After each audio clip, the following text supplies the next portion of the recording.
Meet Dimitri, Fernanda, Emmanuel, and Antonio. They may be of different ages, look different, and of different nationalities, but one thing they have in common is that they are just a few of the large number of migrant children going to school here in the Eastern Caribbean. 9-year-old Fernanda has been in Dominica for just over a year and a half. Her principal, Bernice George, says she's doing well. But at age 11, weeks away from turning 12, her brother Fransley is struggling after only a few weeks in Dominica. Miss George explains. Fransley just came in last month, and he's just at the stage of learning to speak English.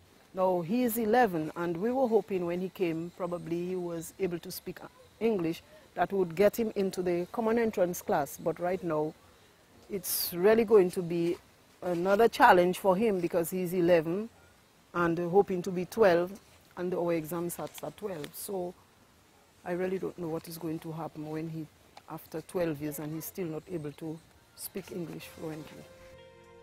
Dimitri, another Haitian living in Dominica, is faring much better. He wants to be a writer someday, and he's well on his way to making his dream a reality, as he's just won an academic scholarship to an all-boys high school, one of the top 5 schools in the country.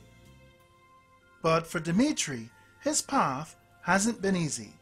He too was at first blocked by one major obstacle, the inability to write and spell in English. I used to make a lot of spelling mistakes. Yeah. And there was a time I had to do a spelling test. I got 5%. But the teacher told me not to worry. I'll get better. Yeah. And it really happened. Then I started getting 95, 100s. I couldn't write very well, so I just wrote everything that was on the board, but I didn't understand what it was. And after the teacher had to tell me in patois, so I could understand what to do. In Antigua, Antonio Cruz from the Dominican Republic faced a similar situation. How hard is it for you to understand the teachers and the other children in school? Well, sometimes somebody asks me a question, I don't understand, so I just keep myself quiet. Dealing with the language barrier of non-English speaking children and their parents is just one of the many challenges teachers in the Eastern Caribbean are facing with the influx of migrant workers, particularly from Haiti and the Dominican Republic, where English is not the first language. This is especially so in a region where, in the past, very little emphasis has been placed on our citizens being bilingual. It's a pressure in the sense that many of them don't know English, their parents don't know English, so you have to find someone. Sometimes you send letters out, they don't understand, they bring it back and say they didn't understand the letter. And so you have to try to source the people on staff who do speak the Creole to explain to them. And initially the children, you know, they're lost because they don't speak the language, but then the children, you know, they pick it up. But schools have sought to deal with the issue differently. In Dominica, they've resorted to teachers who can speak Creole to help the Haitian students. It's a kind of challenge for us because seeing that our staff, we are not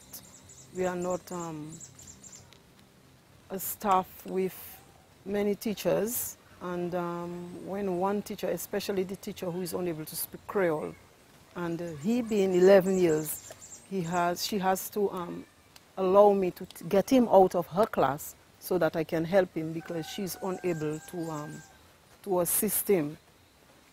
So it's a kind of challenge for me now because I have to get him out of her class every time and to have him, you know, and my job is to mostly do administration, but then I have him as a pupil that I have to assist with the English language. In Antigua, where there are large numbers of students from the Dominican Republic, older bilingual students sometimes act as the interpreters in parent-teacher communications and in communications between teachers and students. This has been the case at the T.N. Kernan School, where students from the DR attend. So what we have to do now, if there is a problem with a parent, a Santo Domingan parent coming in, you have to call a child who knows English well, if that parent doesn't know English, and the child translate, and all the time we believe that the child is translating the correct thing. Even with some of the students with the language barrier, we call another child who we can trust, and we ask them to try to interpret for us. But you can't be 100% certain that they're actually translating correctly. So it will benefit us as teachers if we really learn a second language. In addition to the language issue, another challenge is dealing with children who not only have barriers to learning, but who have to adjust psychologically to the many prejudices that they face from their peers in the classroom. Well, one month ago, some of them say that Spanish people come in Antigua to take their money. They say so because some of Spanish people work and some other English people don't work. So somebody tell in the classroom, I make you not go back where you coming from. And I tell her, you can't tell me, go back where I'm coming from because I'm doing nothing to you. She said, she don't want me here because we come from another country. How you feel when she tell you that? Bad. You want to go back home? Yes. Other than that, you